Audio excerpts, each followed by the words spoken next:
pada kesempatan kali ini akan mempresentasikan materi tentang potensial listrik dan energi potensial listrik. Perkenalkan, saya Naisila. Perkenalkan, saya Naisila. Saya Catherine. Pengertian potensial listrik dapat didefinisikan sebagai kesimpulan energi potensial satuan muatan saat sebuah muatan uji dipindahkan di antara dua titik.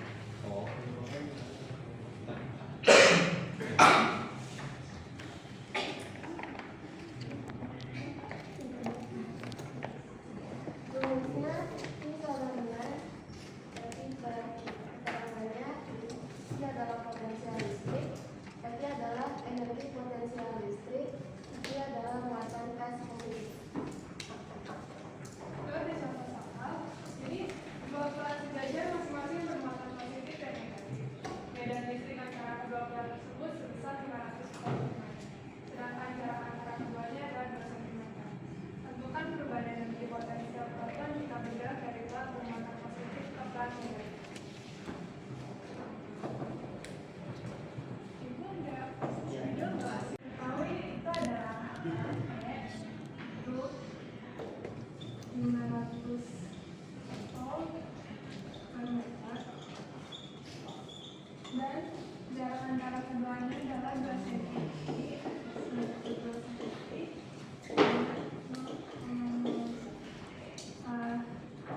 ada itu 1,6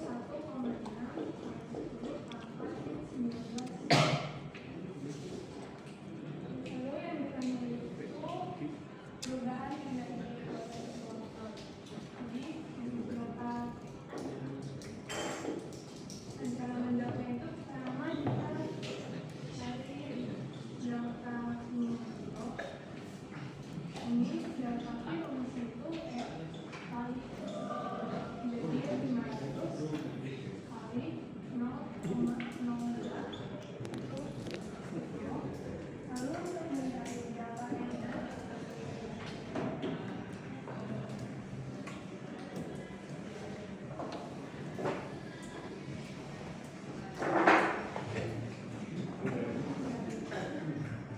delta FP itu I kali ini tadi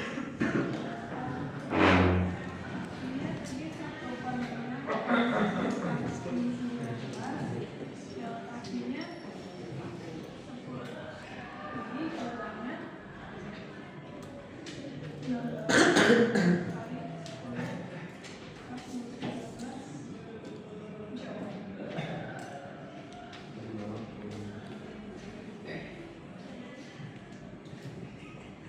Kalau itu 500 volt per meter.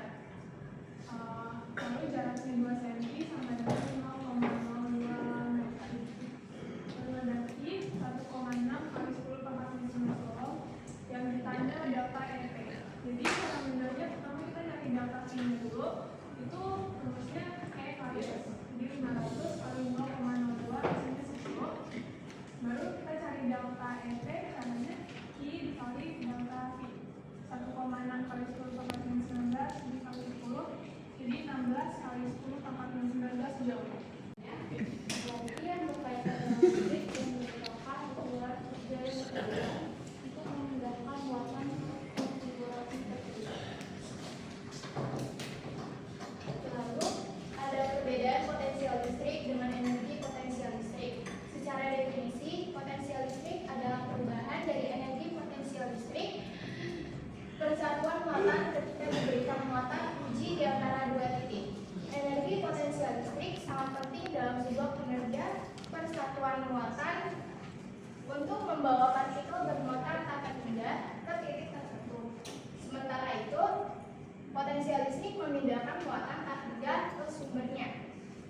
Selain itu, energi potensial tergantung dari besarnya dua partikel yang bermuatan. Lalu untuk potensial listrik bergantung dari satu muatan yang diletakkan di dua titik berbeda.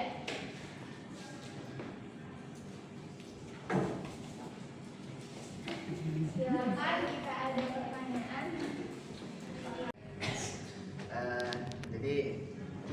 dapat 1,6 kali 10 pangkat min 19 dari mana? Pertanyaannya Kekenar. Iya. Untuk jawabannya, karena memang dari sananya udah rumusnya itu 1,6 kali 10 pangkat min 19. Dari mana? Gimana? Dari sana aja dibilang. Terima kasih. Saya ingin bertanya bagaimana William Rankin atau penemu energi potensial dapat menemukan ulang ya. Bagaimana William Rankin atau penemu energi potensial dapat menemukan energi potensial dan potensial listrik? Apa yang menjadi dasar sehingga energi potensial tersebut ditemukan? Saya terjadinya energi potensial itu dipengaruhi oleh apa saja?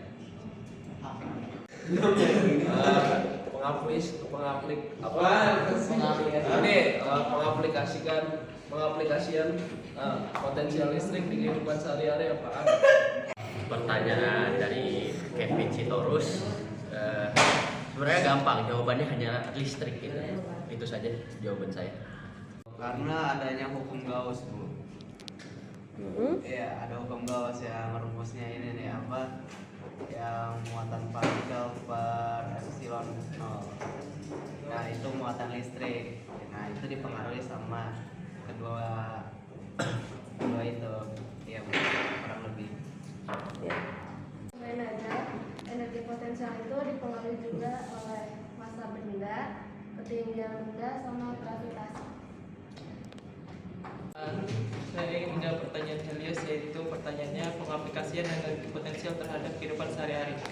Dalam kehidupan sehari-hari yang bisa digunakan dalam energi potensial adalah dalam berolahraga, seperti memanjat, melompat, berlari menggunakan energi potensial untuk menghasilkan gerakan dalam berolahraga. Contohnya dalam kehidupan sehari-hari yaitu menyalakan komputer, menyalakan lampu, menyalakan mesin-mesin produksi di pabrik, akumulator atau api.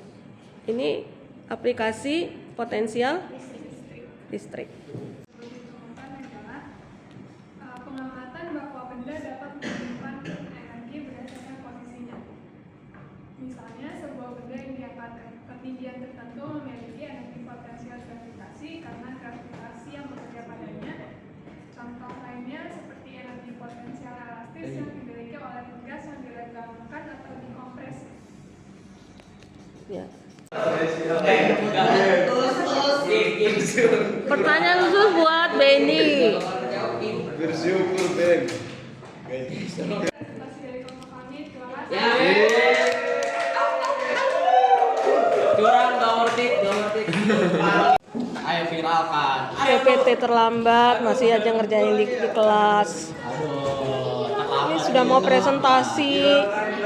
Viral. Dan juga teman-teman saya yang terkasih, hari ini kita akan menjelaskan tentang kapasitor. Jadi, halo guys. Kapasitor ini adalah pengertiannya yang akan dijelaskan oleh teman saya Helios. Kapasitor adalah komponen elektronika yang dapat menyimpan muatan listrik. Sifat menyimpan energi listrik atau muatan listrik. Ada struktur kapasitor. Di sini ada dielektrik, elektroda, dan elektroda juga sudah ada. Nah, jadi ya itu Lanjut.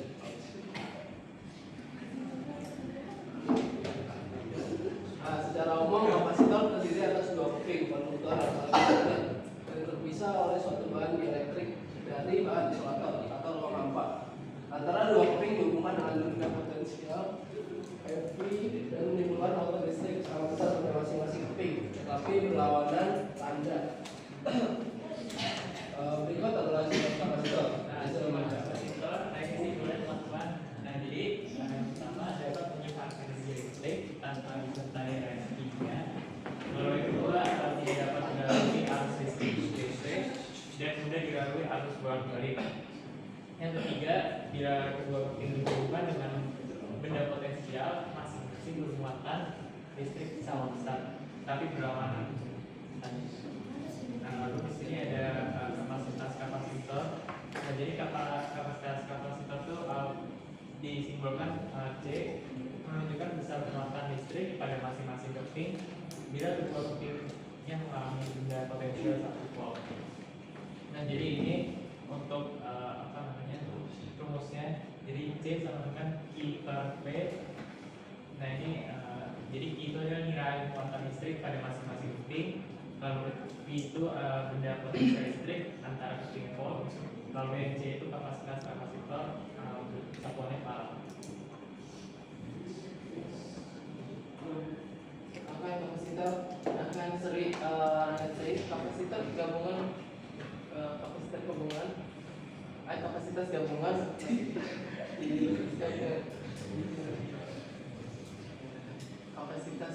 kapasitas kapasitor pertama atau C1, kapasitor kedua atau C2 memenuhi dua rumus G sama dengan 1 per C1 tambah 1 per C2 muatan listrik yang tersimpan pada rangkaian sama dengan muatan listrik pada masing-masing kapasitor. Q sama dengan Q1 tambah Q2 dan Q1 sama dengan Q2. Yang nomor 3, tegangan listrik antar ujung rangkaian atau F. Tegangan pada kapasitor pertama F1 dan kapasitor kedua F2 memenuhi F sama dengan F sama dengan P sama dengan P1 tambah P2. Apa ini apa namanya Ini soalnya juga rangkaian seri. Jadi ketahui kalau C1 nya adalah 2 P dan C2 nya adalah 2 ya, P nya sama dengan volt guys. Jadi kita menggunakan rumus yang tadi, yaitu 1 per C ya, 1 per C1 tambah 1 per C2 dimasukkan jadi 1 per 2 tambah 1 per 3. Ini dijadikan 6 tambah 3 per 2. Jadi CD sama dengan 6 per 5 ya, berhasil 1,2 V. Muatan listriknya pada rangkaian sama dengan dikali dengan voltnya guys, 1 per 2 UF tambah kali 6 V, jadi 7,2 C. Kapasitor satunya 7,2 dan kapasitornya juga 7,2 guys. Tegangan listrik pada kapasitor 1 itu menghasilkan 3,6 V, pada kapasitor kedua menghasilkan 2,4 V.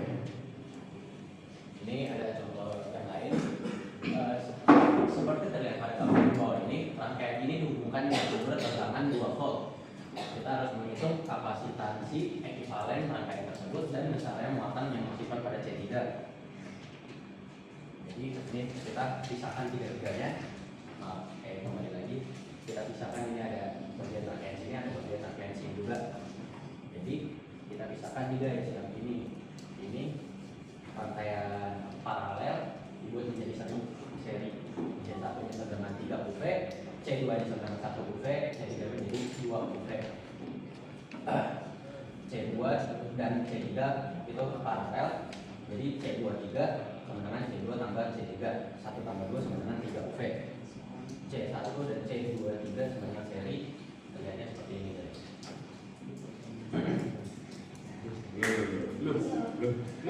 Sekian dari presentasi kami. Apakah ada yang ingin bertanya? Siapa yang menemukan benda kapasitor ini? Biasanya kegunaan kapasitor dalam alat-alat elektronik itu apa sih, sama letaknya biasa ada di mana sih? Kapasitor itu terbuat dari apa? Dari pengertian saya di sini itu komponen elektronik yang dapat menyimpan muatan listrik dan juga melepaskannya. Untuk barang-barang letaknya di mana, biasanya tuh barang-barang seperti AC sekarang ini tuh ada kapasitornya, biasanya letaknya di ukuran tengah-tengahnya itu. Seperti itu jawaban saya. Aku mau nanya, kan kapasitor itu fungsinya untuk menyimpan muatan energi listrik kan? Aku ingin tanya, maksimum kapasitor menyimpan muatan atau energi listrik ini berapa? Ya, itu apa sih? Ya, bagaimana cara mengukur kapasitas dari sebuah kapasitor melalui alat multimeter? Nah, saya tuh pernah menggunakan, tapi belum terlalu masuk ke materi itu. Cuman saya ngerti dikit nih. Pertama tuh kita harus menyetel multimeter ke model itu kita menghubungkan kedua probe multimeter itu kepada kaki-kaki kapasitornya. Jadi habis itu setelah itu semua dihubungkan, kita bisa baca nilai kapasitansinya. Itu nanti ada keluar angka-angkanya sama kapasitansinya, itu hasil nilainya itu Alat ada di muncul di lab. layar. Ada di lab. Biasanya ada di lab, kita bisa coba nanti. Emang ada maksimum dari sebuah kapasitor bisa menyimpan energi listrik itu berapa kan? Itu tuh bisa dihitung dengan rumus E sama dengan setengah CV kuadrat, dimana E nya itu energi dalam joule, C nya kapasitansi dalam farad, dan V nya adalah tegangan dalam volt. Jadi tergantung sama angka-angkanya, nanti dihitung dulu pakai rumus tadi baru ketemu maksimumnya berapa.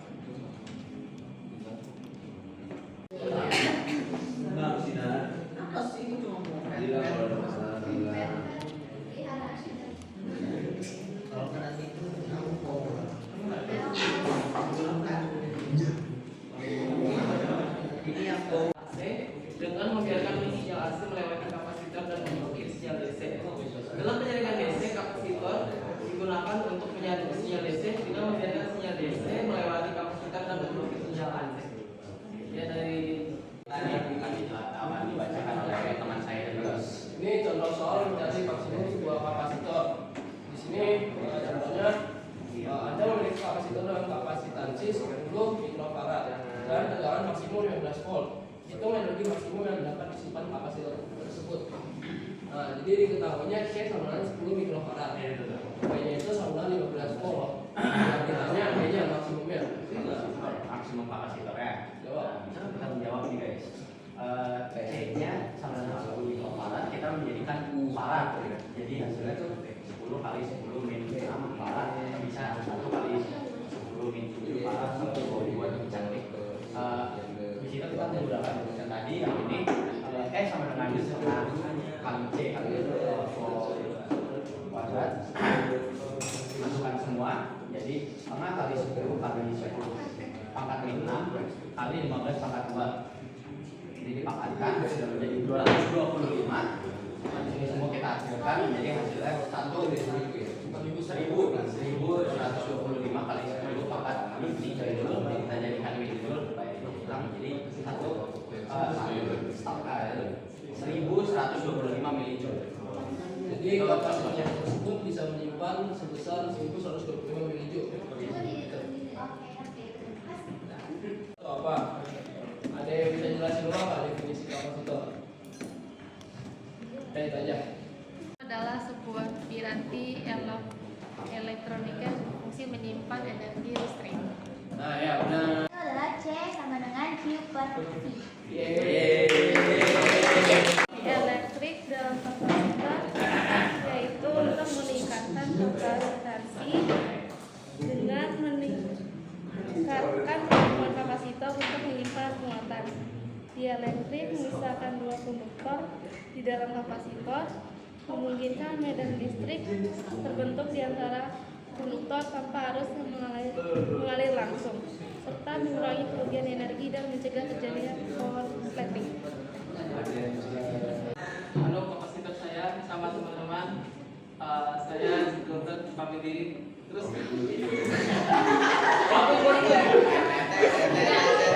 Udah Bu. Sekian dari kelompok kami, kelompok kapasitor. Sekian, terima kasih. Terus dan teman-teman, ya, kita dari kelompok berapa, kita akan mempresentasikan materi pertama yaitu tentang limbah organik dan anorganik, atau simpulannya adalah membuat kerajinan dari bahan dasar limbah. Jadi seperti yang udah Boros dan teman-teman ketahui, untuk membuat kerajinan atau keterampilan itu kita bisa membuat dari berbagai macam bahan. Ya, dari sini kita bisa membuat kerajinan ternyata dari limbah atau barang bekas gitu. Dan itu bisa dibuat dari limbah yang berbahan organik maupun yang berbahan anorganik. Limbah yang berbahan organik itu seperti contohnya adalah kertas, kayu yang bisa didaur ulang. Yang tidak bisa didaur ulang salah satunya adalah besi dan plastik. Itu adalah contoh-contoh yang tidak bisa didaur ulang maupun contoh yang bisa didaur ulang. Nah, kesenian atau keterampilan dari kerajinan berbahan dasar limbah ini itu kemudian dispesifikasi lagi menjadi kerajinan dari limbah dengan bentuk bangun datar. Nah, seperti yang sudah saya jelaskan, ada dua macam limbah, anorganik dan organik. Namun topiknya adalah limbah ini dibentuk menjadi kerajinan bangun datar. Teman-teman tahu gak sih arti dari bangun datar itu apa? Bangun datar itu adalah sesuatu atau benda yang memiliki panjang dan lebar. Jadi setiap benda atau sesuatu yang memiliki Kan kerajinan dari bahan barang bekas itu kan kita tahu punya banyak hasil positifnya, kan bisa jadi barang, tapi dampak negatifnya ada nggak?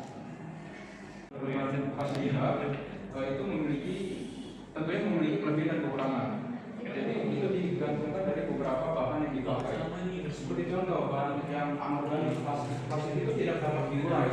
Jadi ketika plastik itu, ketika kerajinan yang dari berbahan dasar plastik itu sudah digunakan tadi. Jadi sekian dari presentasi kami.